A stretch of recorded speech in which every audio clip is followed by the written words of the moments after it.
At a very basic level, Bitcoin is just a digital file or ledger that contains names and balances, and people exchange money by changing this file. When Bob sells Carol a lawnmower for 5.2 Bitcoins, Bob's balance goes up by 5.2 and Carol's down by 5.2.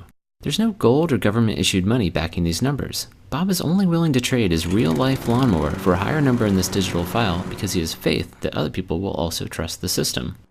So who maintains this ledger and makes sure no one cheats? One goal of Bitcoin is to avoid any centralized control, so every participant maintains their own copy of the ledger. One surprising consequence of this is that everyone can see everyone else's balances, although the real system only uses account numbers and not names, so there's some level of anonymity. If everyone maintains their own ledger, how are all the ledgers kept in sync as money is transferred? At a basic level, when you want to send money, you simply tell everyone else by broadcasting a message with your account number, the receivers, and the amount. Everyone across the entire world then updates their ledger. As a quick aside, I'm describing how Bitcoin works for power users, people who help maintain the system. You can also just use the system to send and receive money, though, without maintaining a ledger. If sending money is as simple as creating a message with some account numbers, what's to stop a thief, Alice, from spending Bob's money by using his account number?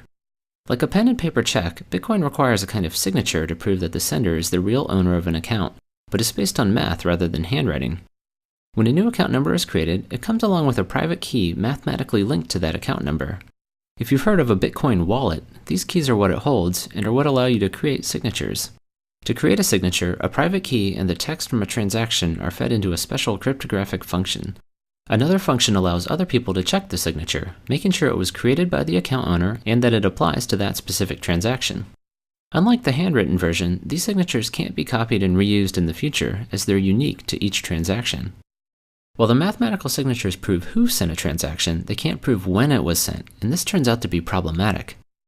In our traditional banking system, if Alice wrote 2 checks but only had enough money to cover one of them, the bank would pay the first person attempting to cash his check but refuse the second because Alice's account would be empty. So the order of these checks is critical because it determines who should get paid. Unfortunately, order is much harder to determine in Bitcoin, where instead of a single bank, there are individuals all over the world. Network delays might cause transactions to arrive in different orders in different places, and fraudsters could lie about timestamps. 2 recipients might both think their transaction is first and ship a product, effectively allowing Alice to spend money twice. Bitcoin prevents this by providing a way for the entire world to decide on transaction order. As new transactions are created, they go into a pool of pending transactions, and from here they'll be sorted into a giant chain that locks in their order. To select which transaction is next, a kind of mathematical lottery is held. Participants select a pending transaction of their choice and begin trying to solve a special problem that will link it to the end of the chain.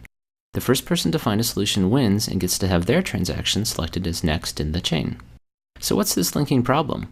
It's based on a special function called a cryptographic hash. As scary as this sounds, it just mixes up its inputs and spits out a number, but it's special because it's irreversible. There's no easy way to start with an output and then find an input that generates it other than by making lots of guesses. And this is literally what people are doing in Bitcoin, feeding this function random numbers until the output meets certain criteria.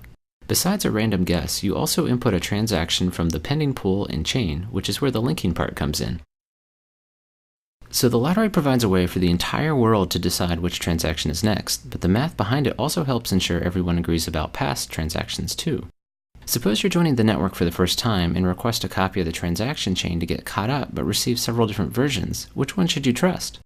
Ideally, you would trust the one that the majority of people are using, but determining this on the internet is difficult. What would stop a single person from voting millions of times? Bitcoin prevents this by requiring people to solve math problems to vote. This causes each vote to have a cost in computing power, making it unlikely that a single person or group could ever afford to outvote or outcompute the majority of users. The transaction ordering process described before actually provides the voting system. Part of the input to the linking problem is a transaction from the end of a chain, so each guess is effectively a vote for that chain. But how are all the votes tallied? Because the cryptographic hash function has well-defined statistical properties, you can look at any given answer and estimate how many guesses it took to find it, just like estimating how many coin flips it would take to get 100 heads in a row. So the links in a chain not only put transactions in order, but also act as an effective vote tally, making it easy to see which chain most people are using. Finally, how does money get created?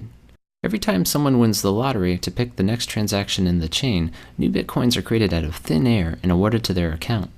Solving these problems is commonly called mining, as this is how money enters the system, but the main purpose of the math is to make sure everyone's ledgers agree. The math simply provides a convenient way to randomly distribute money into the world. In fact, sometime around 2140, no more money will be created and participants will only be paid from fees added on to transactions. I hope this gives you a quick sense for how Bitcoin works. If you'd like a more detailed summary, check out my 22-minute video, How Bitcoin Works Under the Hood.